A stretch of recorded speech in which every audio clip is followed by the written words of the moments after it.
Mari kita bangkit berdiri, kita mau sama-sama mendengar tentang berita pertobatan.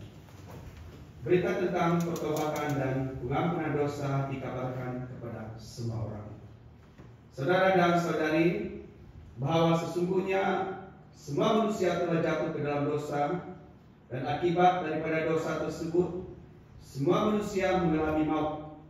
Namun karena begitu besar kasih Allah akan dunia ini, sehingga Ia telah mengaruniakan anaknya yang tunggal, supaya setiap orang yang percaya kepadanya tidak binasa, melainkan beroleh hidup yang kekal.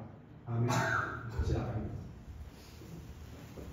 Bapa dalam kerajaan sorga, Bapa yang kami kenal dan kami sembah dalam nama Yesus Tuhan kami bersyukur Tuhan karena pagi hari ini Engkau sudah membawa kami kembali sekali lagi ke tempat ini untuk sama-sama datang beribadah, memuji, menyembah dan memuliakan nama-Mu Tuhan.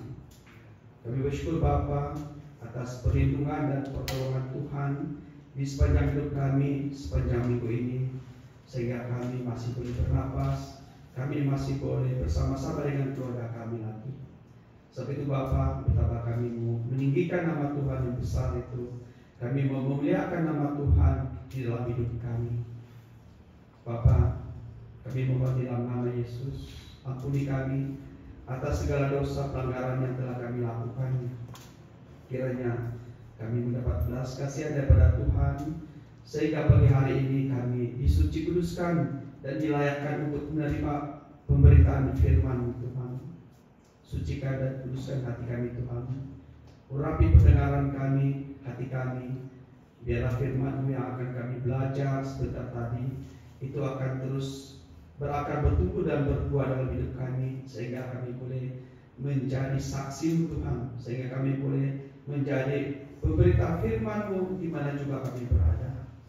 Hamba-Mu yang tidak punya apa-apa ini Tuhan, tolong hamba-Mu, biarlah apapun yang hamba-Mu sampaikan pada pagi hari ini itu datang dari pimpinan Roh Kudus. Terima kasih Bapa, serahkan semuanya dari awal dan akhir hanya dalam nama Yesus Tuhan dan Juru Selamat kami. Amin. Saudara dan saudari yang saya kasih dalam nama Tuhan, sesungguhnya kita sangat bersyukur karena kita sentiasa memiliki peluang di dalam hidup kita datang kepada Tuhan. Dan sudah tentu apabila kita bercakap datang kepada Tuhan, dan itu pastinya bukan karena kekuatan kita atau kehebatan kita, tetapi itu karena kemurahan Tuhan yang begitu besar yang Dia berikan dalam hidup kita setiap hari. Kalau bukan karena Tuhan yang menolong kita, sudah pasti kita akan berada dalam masalah yang besar. Nah, saudara dan saudara yang saya kasih dalam nama Tuhan, pagi hari ini kita akan belajar dari satu kitab, yaitu kitab Kejadian ayat 1 hingga 31. Kejadian 1 ayat 31. Kita akan hanya memetik satu petikan saja, tetapi kita akan menguraikan secara keseluruhan daripada Kejadian 1 tersebut. Maka Allah melihat segala yang dijadikannya itu sungguh amat baik. Jadilah petang dan jadilah pagi. Itulah hari ke-6. Tema khotbah pagi hari ini berkaitan dengan kesempurnaan. Apabila kita bercakap tentang kesempurnaan, tentu setiap kita memiliki pandangan ataupun persepsi tersendiri. Apakah maksud daripada kesempurnaan tersebut? Apakah maksud daripada pembacaan firman Tuhan yang telah kita bacakan sebentar tadi pada ayat 31 di Kejadian 1 tadi? Apakah kita sebagai manusia memiliki kesempurnaan?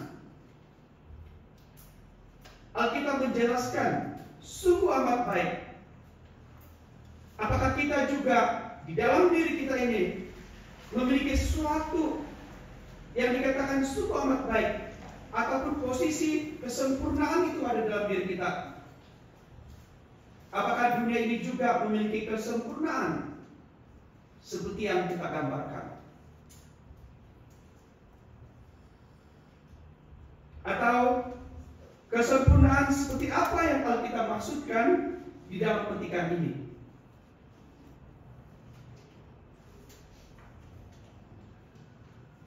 Sungguh amat baik ketika Allah melihat segala ciptaannya, maka Allah mengatakan sungguh amat baik. Perkataan sungguh amat baik itu merupakan satu yang Allah maksudkan dengan kesempurnaan total yang tidak ada cacat celahnya. Namun mari kita melihat definisi-definisi apa yang manusia atau dunia ini sudah berikan tentang kesempurnaan itu. Nah, mengikut Kamus Dewan Bahasa Pustaka, kesempurnaan itu bermaksud tidak ada cacat celahnya, kekurangannya juga tidak ada. Iman yang sempurna dan pekerti yang baik itulah yang kekal. Hidup yang sempurna, lengkap, tidak ada kekurangan. Dan menurut Kamus Besar Bahasa Indonesia mengatakan kesempurnaan itu adalah sesuatu yang utuh dan lengkap.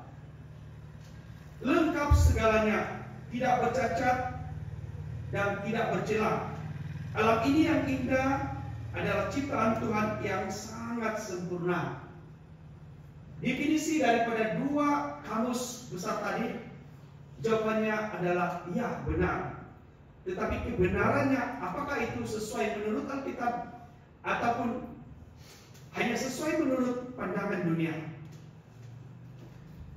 Ada beberapa tokoh-tokoh utama di zaman purba dan zaman sekarang yang berbicara tentang kesempurnaan. Pertama, Aristoteles, seorang ahli filsafat kuno Yunani, yang menulis di dalam satu bukunya diberi nama Nikomachem Etik, yaitu tentang eudaimonia. Aristoteles menggambarkan eudaimonia sebagai pencapaian tertinggi dalam hidup yang diperoleh melalui praktik kebajikan dan kehidupan yang seimbang, di mana seseorang tidak hanya tahu apa yang benar dan baik, tetapi juga secara konsisten bertindak sesuai dengan pengetahuan itu. Ini apa yang dimaksudkan oleh seorang ahli falsafah yaitu Aristoteles. Nah, Kant juga mendefinisikan kesempurnaan moral hanya dicapai melalui pengembangan kebajikan dan disiplin diri yang konsisten dengan prinsip-prinsip moral universal. Ini termasuk menjalankan kewajiban moral tanpa pengecualian dan memperlakukan orang lain sebagai tujuan, bukan sebagai alat untuk tujuan pribadi. Beliau juga menekankan bahwa manusia memiliki tanggung jawab moral untuk bertindak berdasarkan prinsip-prinsip ini dan bahwa kesempurnaan moral adalah pencapaian tertinggi dari rasional manusia. Seorang lagi tokoh yang keempat itu, Friedrich Nietzsche, pula memiliki pandangan yang sangat unik tentang kesempurnaan dan kekuatan individu. Dia menolak konsep tradisional tentang kesempurnaan yang berhubungan dengan kepatuhan terhadap nilai-nilai objektif atau universal. Sebaliknya, Nietzsche menekankan pentingnya kesempurnaan individu dan kekuatan pribadi.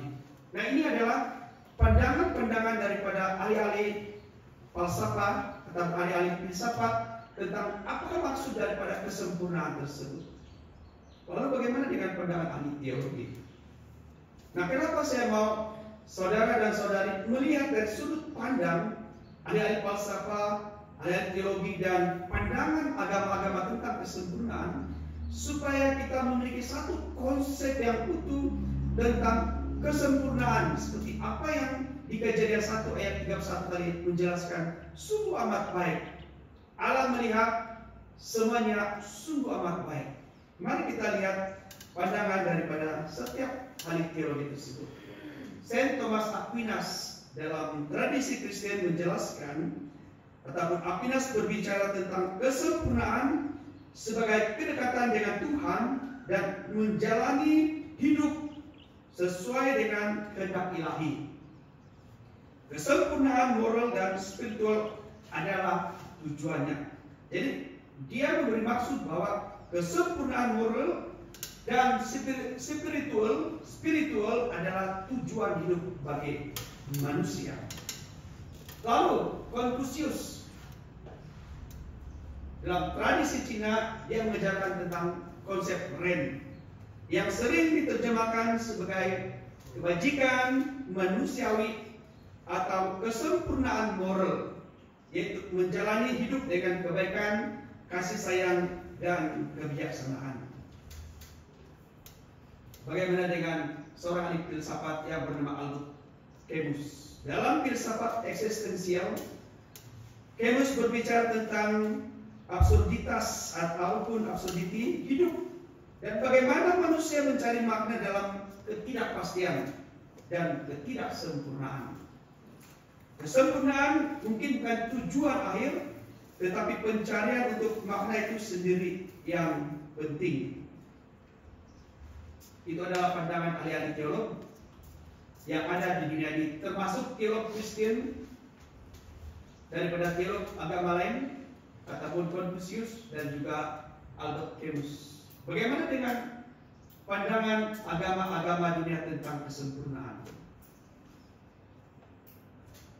Supaya kita lebih jelas, kita harus melihat setiap pandangan-pandangan. Nanti kita akan telekan apakah pandangan Alkitab tentang kesempurnaan itu. Adakah pandangan Alkitab tentang kesempurnaan itu sama seperti apa yang manusia definisikan tentang kesempurnaan tersebut?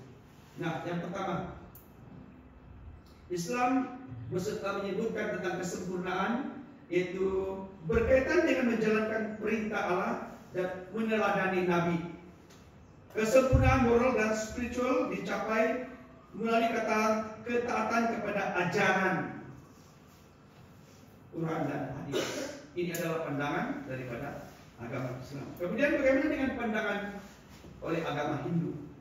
Dalam Hindu, konsep dan kesempurnaan dapat dihubungkan dengan mencapai moksha, yaitu pembebasan dari siklus kelahiran kembali samsara dan bersatu dengan Brahman, realiti tertinggi atau satu realitas yang sangat tinggi di dalam kepercayaan Hindu. Bagaimana dengan kepercayaan Buddhism?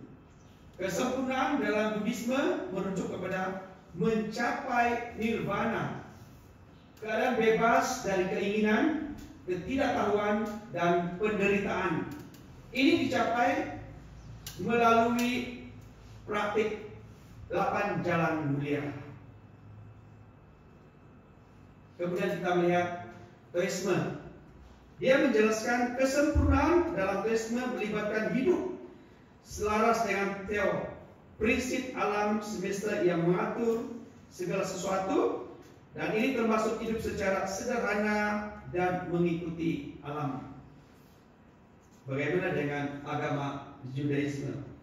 Dalam Judaisme menjelaskan kesempurnaan itu haruslah memiliki kesempurnaan moral dan spiritual yang dicapai melalui menjalankan mitzvot, yaitu perintah Tuhan, 10 hukum tadi ataupun 633 hukum Taurat itu, dan berusaha menjadi orang yang lebih baik setiap hari. Ini pandangan-pandangan daripada tokoh-tokoh atau agama-agama dunia. Lalu kita lihat pandangan tokoh reformasi gereja. Martin Luther adalah seorang tokoh utama reformasi yang memiliki pandangan yang berbeda tentang kesempurnaan dibandingkan dengan banyak kali filsuf atau falsafah tadi. Menurut Luther, kesempurnaan tidak dapat dicapai oleh usaha manusia sendiri karena manusia telah tercemar oleh dosa. Dia percaya bahwa manusia tidak memiliki kemampuan untuk selalu berbuat baik atau mencapai kesempurnaan moral, karena akar masalah adalah dosa yang telah merusak akal dan nafsu manusia. Luther menekankan pentingnya grace ataupun kasih karunia dari Tuhan. Menurutnya, manusia dibenarkan dan diberkati oleh Tuhan hanya melalui iman saja dan bukan melalui tindakan atau usaha manusia.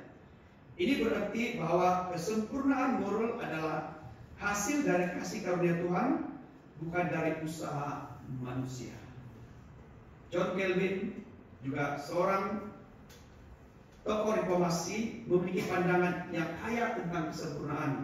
Dalam karyanya Institutes of the Christian Religion, Calvin menyatakan bahwa kesempurnaan adalah tujuan akhir dari hukum moral dan kehidupan Kristen. Menurutnya, hukum moral tidak hanya mengajarkan kita tentang apa yang benar dan salah, tetapi juga mengarahkan kita menuju kesempurnaan melalui kehidupan yang sejalan dengan prinsip-prinsip moral ini. Calvin juga menekankan bahwa kesempurnaan tidak dapat dicapai oleh upaya manusia sendiri saja, melainkan melalui bantuan dan kasih karunia Tuhan. Justifikasi dan pengudusan adalah dua proses yang saling terkait, di mana justifikasi adalah pengampunan dosa melalui kematian dan kebangkitan Yesus Kristus, sementara pengudusan adalah proses berlangsungnya kebaikan moral dalam kehidupan seorang Kristen. Saudara dan saudari yang saya kasih dalam nama Tuhan, kita melihat beberapa tokoh lagi yang membicarakan tentang kesempurnaan. Frederick Zwingli, juga salah seorang teolog utama dalam semasa zaman reformasi. Beliau adalah reformasi dari Swiss, memiliki pandangan yang konsisten tentang prinsip reform teologi. Menurut Zwingli, kesempurnaan adalah atribut Tuhan yang mutlak dan tidak dapat dicapai oleh manusia. Dia menekankan bahwa kesempurnaan adalah kualitas yang unik milik Tuhan dan tidak boleh dianggap sebagai tujuan yang manusia bisa capai sendiri. Sebagai pengikut reform teologi, dia menekankan pentingnya iman dan kasih karunia Tuhan dalam hidup seorang Kristen. Dan seorang lagi ahli teologi yang sangat populer, juga seorang pengkhotbah, itu Pendeta Stephen Tong. Dia memiliki pandangan yang konsisten tentang prinsip-prinsip reform teologi. Menurutnya, kesempurnaan adalah atribut Tuhan yang mutlak dan tidak dapat dicapai oleh manusia. Dia sering mengatakan bahwa nama Tuhan adalah subjektivitas kebenaran, kesucian, keadilan, kesempurnaan mutlak dalam pribadi. Dalam pandangan beliau, kesempurnaan adalah kualitas ataupun quality yang unik milik Tuhan dan tidak boleh dianggap sebagai tujuan yang manusia dapat capai sendiri. Sebagai pengikut reform teologi, dia menekankan pentingnya iman dan kasih karunia Tuhan dalam hidup seorang Kristen. Inilah pandangan-pandangan tentang kesempurnaan daripada ahli falsafah, daripada tokoh-tokoh agama-agama dunia, daripada pandangan agama-agama dunia, dan juga dari pandangan tokoh-tokoh reformasi. Lalu apakah pandangan Alkitab tentang kesempurnaan? Nah, mari kita melihat satu persatu dengan jelas, dengan hati-hati, dengan teliti, supaya maksud kesempurnaan ataupun sungguh amat baik itu kita boleh mengecapnya, kita boleh memahaminya, dan kita boleh menjadikannya sebagai asas teologi dalam hidup kita. Dalam Kejadian 1 ayat 31 berbunyi, maka Allah melihat segala yang dijadikannya itu sungguh amat baik. Yang memberi maksud tidak ada satupun cacat celanya. Suatu yang Allah katakan sungguh amat baik itu, Dia telah menciptakan semuanya dari hari pertama sehingga hari ke-6, dengan tujuan dan rencana yang sangat sempurna, sangat mulia. Tidak ada cacat celanya, tidak ada masalah-masalah di dalam penciptaannya. Ini adalah pernyataan. Kalau kita perhatikan pada ayat yang ke-31, itu merupakan satu pernyataan penutup daripada penciptaan, di mana Tuhan menyatakan bahwa semua yang diciptakannya sempurna dan memuaskan dalam rencana dan tujuannya. Bagaimana mungkin kesempurnaan itu yang kita baca di dalam Kejadian 1? Pada hari ini kita lihat seolah-olah ungkapan ataupun narasi suku amat baik itu sangat bertentangan dengan apa yang sedang berlaku di dalam dunia kita pada hari ini. Kita melihat bencana di sana sini, peperangan di sana sini, kejahatan bermaharajalela, masalah sosial semakin bertambah-tambah, orang miskin semakin bertambah-tambah, orang sakit semakin bertambah-tambah, orang kaya semakin menindas, kerajaan semakin tidak relevan. Padahal di dalam rencana dan tujuan penciptaan Allah, semua itu di dalam pandangan Allah sungguh amat baik, sempurna semuanya. Saudara dan saudari yang saya kasih dalam nama Tuhan, kita tahu selama 6 hari Allah menciptakan dunia ini, alam semesta ini. Dan seperti apa yang ayat Alkitab nyatakan sebentar tadi di ayat 31, Dia menciptakannya dan memerhatikannya semuanya itu penuh dengan kesempurnaan. Kalau kita baca kepada orang-orang di luar sana yang tidak memahami Alkitab, ataupun juga orang Kristen yang tidak pernah membaca Alkitab, tidak pernah merenungkan tentang Alkitab, mereka menganggap bahwa ayat-ayat firman Tuhan itu sesuatu yang tidak betul, sesuatu yang begitu sekali bertentangan dengan kehidupan di dunia pada masa sekarang. Karena mereka menganggap apa yang Tuhan nyatakan itu tidak sejalan dengan apa yang berlaku di dunia. Sebab itu banyak persoalan-persoalan yang timbul yang mereka mengkritik tentang Alkitab itu sendiri. Apakah Allah benar-benar ada? Jika ada, kenapa tidak seperti apa yang Alkitab katakan? Nah, saya teringat satu cerita rakan sepelayanan daripada pendeta hebat di dunia pada zamannya, itu saudara Billy Graham. Sahabat pelayanannya adalah seorang hamba Tuhan ataupun seorang evangelis yang bernama Charles Templeton. Dia adalah seorang evangelis yang luar biasa pada zamannya. Kehebatannya memberitakan Injil, mengkhotbahkan firman Tuhan, mengalahkan Billy Graham ketika itu. Namun seiring berjalannya waktu, dia mulai mempersoalkan tentang isi Alkitab. Dia mulai mempersoalkan tentang karakter Tuhan.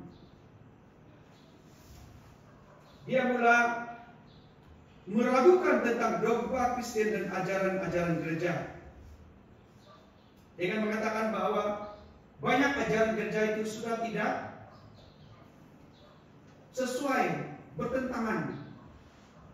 Suatu ketika Charles Templeton dia membaca sebuah majalah Times, di mana di muka depan majalah tersebut ada seorang ibu yang diambil oleh jurnalis tersebut. Ibu itu sedang mendukung seorang anak kecil atau bayi kecil yang berada dalam keadaan yang sangat melarat, kurus kering, perut yang buncit, kepala yang besar. Ibu dan anak juga berada dalam keadaan yang sama, dan ibu itu sedang memegang sebuah tempurung kelapa sambil melihat ke atas. Ketika Charles Templeton melihat gambar tersebut, maka timbullah di dalam hatinya tentang apakah Allah itu benar-benar ada? Apa yang saya sudah baca di dalam Alkitab tentang kesempurnaan sungguh amat baik itu betul-betul ada? Lalu dia mulai meragui tentang Alkitab. Dia mulai memprotes kepada Tuhan. Dan akhirnya di dalam khotbah terakhirnya, yaitu khotbah tentang Farewell to God, My Reason for Rejecting the Christianity Faith,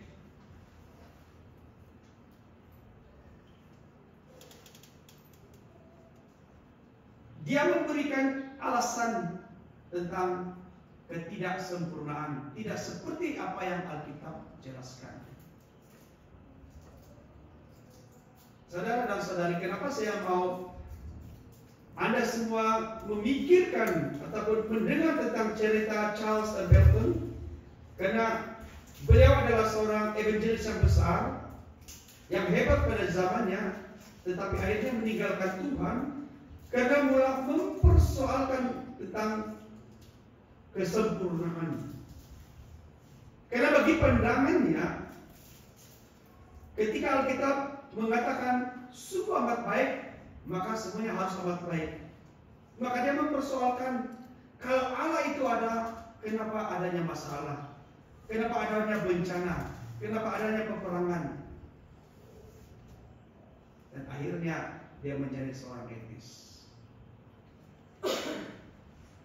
Bukan saya mau Anda semua menjadi seorang etis tentang ataupun mengikuti pemikiran Charles Templeton, tetapi saya mau Anda memikirkan apakah tindakannya meninggalkan Tuhan itu adalah sesuatu yang betul. Kalau kita melihat mentelekannya dengan Alkitab, beliau sedang salah besar. Karena tidak pernah merenungkan bahwa dia adalah seorang manusia yang penuh dengan dosa, yang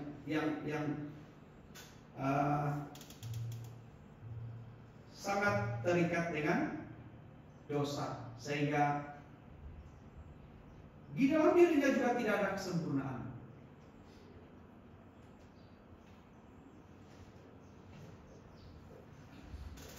Nah, pandangan Alkitab tentang kesempurnaan dijelaskan dengan cara detail seperti ini.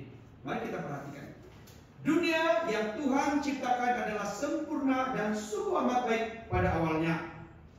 Namun ciptaan yang sempurna ini menjadi rusak apabila kejahatan memasuki dunia melalui dosa manusia, khususnya melalui Adam dan Hawa di Taman Eden ketika mereka memakan buah terlarang. Ini dikenali sebagai kejatuhan manusia di dalam dosa. Akibat daripada dosa tersebut, kita sudah berulang kali tahu bahwa kerusakan pada manusia itu terjadi. Manusia yang hidup itu mulai menghadapi kematian. Hubungan manusia dengan Allah menjadi rusak. Hubungan manusia dengan alam semesta juga menjadi rusak. Lalu siapakah yang telah menyebabkan perkataan sungguh amat baik itu menjadi rusak? Apakah Allah gagal dalam rencananya? Alkitab menjelaskan bahwa dosa yang sudah masuk ke dalam dunia itu telah menyebabkan kerusakan hubungan manusia dengan Allah, hubungan manusia dengan alam. Maka dengan itu segala bencana, segala masalah besar, peperangan, sakit, penyakit, penderitaan itu ada karena dosa. Maka kesempurnaan itu menjadi kacau bilau. Tetapi di dalam rencana Allah, kesempurnaan itu tetap sempurna. Cuma karena dosa yang manusia lakukan, maka kesempurnaan itu menjadi kacau bilau. Kalau kita melihat dari segi perspektif modern, kita juga boleh melihat ketidaksempurnaan dalam berbagai faktor seperti ketidakadilan sosial, kerusakan lingkungan atau persekitaran, dan konflik yang dihasilkan oleh kelemahan dan kesalahan manusia itu sendiri. Namun ramai orang berpikir jahat ke Tuhan, bilang Tuhan itu baik, bilang Tuhan itu maha pengasih. Tapi kenapa dunia ini penuh dengan kekacauan? Seperti Charles Templeton tadi, dia lupa bahwa kerusakan ataupun kejahatan yang ada di dunia itu disebabkan oleh dosa manusia. Sedangkan anak yang masih di dalam rahim ibu juga boleh bergaduh. Ingat cerita tentang Esau dan Yakub. Itu membuktikan bahwa semasa anak itu masih dalam kandungan juga mereka sudah terikat ataupun terhimpit oleh dosa, sehingga pergaduhan juga tetap berlaku sekalipun mereka masih tidak tahu apa yang baik dan apa yang jahat. Tetapi dosa itu penyebab daripada kerusakan semuanya, maka semuanya menjadi kacau bilau. John Calvin dalam komentarnya atas Kejadian 1 ayat 31 menekankan bahwa setelah menciptakan segala sesuatu, Tuhan melihat bahwa segala sesuatu yang dijadikannya itu semua amat baik. Beliau berpendapat bahwa ini menunjukkan bahwa ciptaan Tuhan adalah sempurna dan memuaskan dalam segala aspeknya. Dia menekankan bahwa Tuhan adalah pencipta yang sempurna, dan segala sesuatu yang diciptakannya adalah sesuai dengan rencana dan tujuannya yang luhur. Menurut Calvin, manusia meskipun diciptakan menurut gambar dan rupa Tuhan, telah jatuh dalam dosa dan tidak lagi dapat mencapai kesempurnaan tanpa bantuan kasih karunia Tuhan. Lalu persoalannya, apakah ketidaksempurnaan ini dapat diperbaiki? Mari kita perhatikan. Alkitab menjelaskan seperti ini. Kerusakan akibat dosa dapat diperbaiki melalui kasih karunia dan penebusan yang diberikan oleh Tuhan melalui Yesus Kristus, ataupun yang diberikan oleh Allah melalui Yesus Kristus. Ini melibatkan proses pertobatan, pengampunan dosa, dan pemulihan hubungan dengan Tuhan. Orang yang berada di luar Kristus pasti tidak akan memiliki yang ini, proses pertobatan, pengampunan dosa, dan pemulihan hubungan dengan Tuhan. Kita sebagai orang percaya yang dipanggil, yang diberikan anugerah, yang mendapat anugerah keselamatan itu, mari kita bersyukur bersungguh-sungguh, mari kita memuliakan nama Tuhan, karena kita tidak akan dapat mencapai kesempurnaan kalau tidak menerima anugerah. Seperti apa yang Martin Luther katakan tadi, kita sangat memerlukan grace, anugerah, kasih karunia tersebut.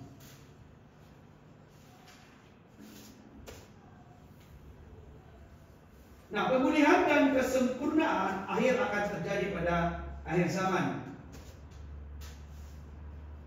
Ketika Tuhan menciptakan langit dan bumi baru. Ini dapat dirujuk dalam kitab Wahyu 1 ayat 14, di mana dikatakan bahwa Tuhan akan menghapus segala air mata dan kematian, kesedihan dan rasa sakit tiada lagi. Pandangan eskatologis ataupun akhir zaman ini menegaskan bahwa segala sesuatu akan dipulihkan dan disempurnakan dalam rencana akhir Tuhan. Namun waktu yang detail atau spesifik bila akan terjadi tidak diungkapkan dan dianggap sebagai rahasia Tuhan. Karena itu ketika muridnya bertanya, Tuhan, bilakah waktunya? Apa yang Yesus jawab? Apakah yang Yesus katakan? Dari siapa tahu? Anak pun tidak tahu, katanya. Hanya Bapa yang tahu. Ketika Yesus mengatakan hanya anak pun tidak tahu, dia berbicara sebagai manusia 100% ketika itu. Apakah dia sebagai Allah tidak tahu? Dia tahu dalam keilahiannya. Tetapi ketika dia berbicara sebagai kemanusiaannya 100%, yang menjelaskan dia juga tidak tahu. Apa yang penting dalam konteks ini adalah untuk menjalani hidup dengan penuh makna dan kebaikan, memberi sumbangan kepada dunia ini sebagai sambil berharap dan menantikan pemulihan sepenuhnya di masa depan. Jadi pemulihan yang dapat kita miliki di dalam kesempurnaan itu hanya di dalam Yesus Kristus. Perkataan sungguh amat baik itu hanya ada di dalam hidup orang percaya yang menerima anugerah keselamatan tersebut. Jadi pandangan teologi Reform tentang kesempurnaan melalui pemikiran John Calvin dan para reformator lain menganggap bahwa kesempurnaan sebagai hal yang berkaitan erat dengan kasih karunia dan kehendak Tuhan. Kesempurnaan Tuhan adalah satu-satunya yang sempurna dalam segala hal. Manusia diciptakan menurut gambar dan rupa Tuhan, tetapi karena dosa manusia jatuh dari keadaan sempurna itu. Dan pandangan tentang total depravity ataupun kerusakan total manusia yang sudah rusak di dalam dosa berada dalam kondisi yang sepenuhnya rusak. Karena itu manusia tidak dapat mencapai kesempurnaan moral atau spiritual oleh usaha mereka sendiri. Maka kita memerlukan grace, kasih karunia Tuhan, anugerah Tuhan, iman. Itu yang kita sangat-sangat perlukan supaya kita boleh bergerak menuju kepada kesempurnaan tersebut. Tapi perlu kita ingat, selagi kita masih hidup di dalam dunia ini, kita memang tidak sempurna lagi. Kita memang orang yang berdosa. Tetapi saat kita kembali kepada Tuhan, maka kesempurnaan itu akan kita miliki karena Yesus sudah menebus kita, sudah membebaskan kita dari segala hukuman dosa. Kalau kita masih tidak sempurna, tidak mungkin kita boleh masuk ke dalam kerajaan surga. Jadi kita ini adalah ciptaan yang Allah lihat sungguh amat baik itu hanya ada di dalam Yesus Kristus. Kemudian pembenaran oleh iman. Kesempurnaan atau kebenaran hanya bisa diperoleh melalui iman kepada Yesus Kristus dan kasih karunia, dan bukan karena perbuatan manusia. Nah, di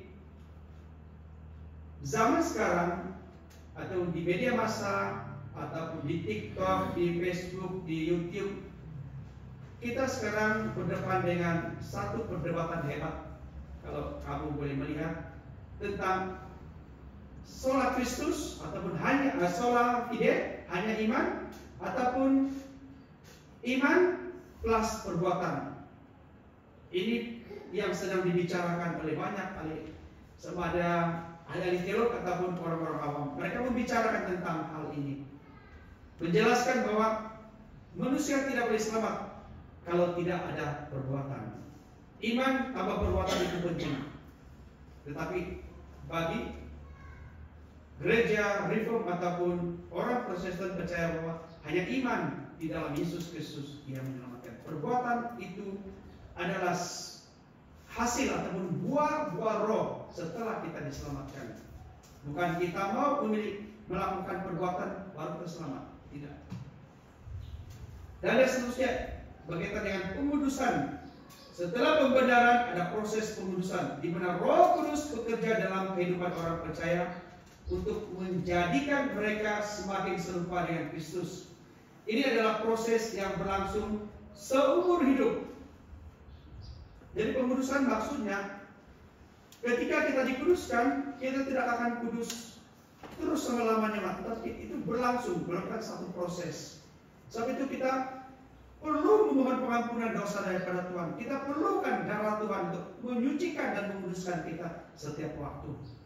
Karena itu berulang kali saya ingin mengingatkan kita di dalam lagu penyembahan yang pertama kita, darah Yesus itu kita perlukan untuk pengudusan kita, pengampunan kita. Tanpa darah Yesus tidak seorang pun manusia yang ditebus. Kemudian kesempurnaan akhir. Teologi Reform mengajarkan bahwa kesempurnaan penuh akan terjadi pada akhir zaman ketika Tuhan menciptakan langit dan bumi yang baru dan umatnya dibangkit dalam kemuliaan. Sebagai kesimpulan daripada tema kesempurnaan,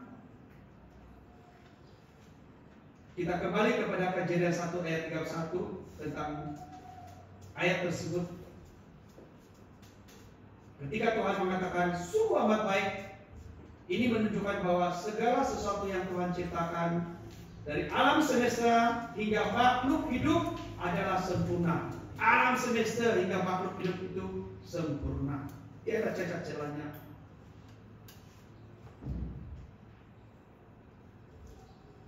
Hidup harmonis dan tanpa cacat.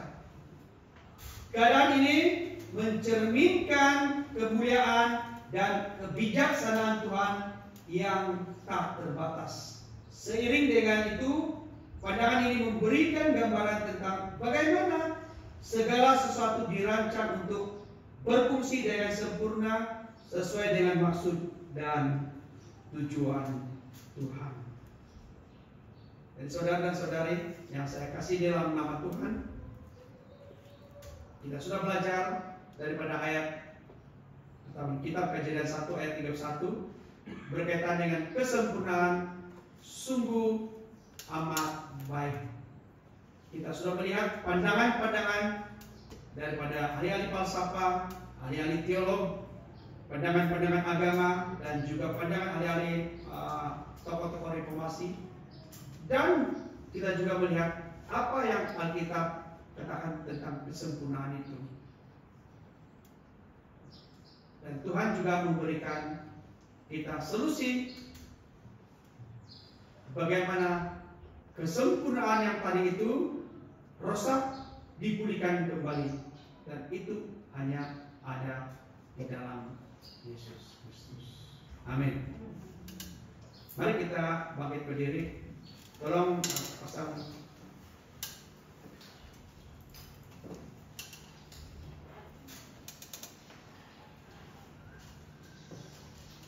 di atas warna biru sebesar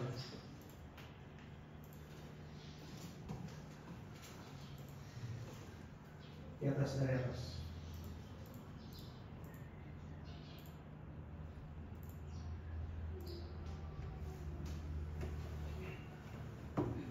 Aku percaya kepada Allah, Bapa yang Maha Kuasa, Khalik langit dan bumi, dan kepada Yesus Kristus, Anak yang tunggal Tuhan kita, yang dikandung dari Roh Kudus, lahir dari anak darah Maria, yang menderita sengsara di bawah pemerintahan Pontius Pilatus, disalibkan mati dan dikuburkan, turun ke dalam kerajaan maut. Pada hari yang ketiga, bangkit pula dari antara orang mati, naik ke surga, duduk di sebelah kanan Allah, Bapa yang Maha Kuasa. Dan dari sana Ia akan datang untuk menghakimi orang yang hidup dan yang mati. Aku percaya kepada Roh Kudus, gereja yang kudus dan am, persekutuan orang kudus, pengampunan dosa, kebangkitan tubuh, dan hidup yang kekal. Amin.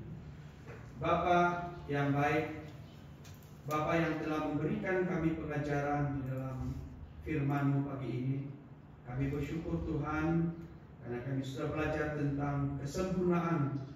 Engkau mengajar kami dengan begitu detail.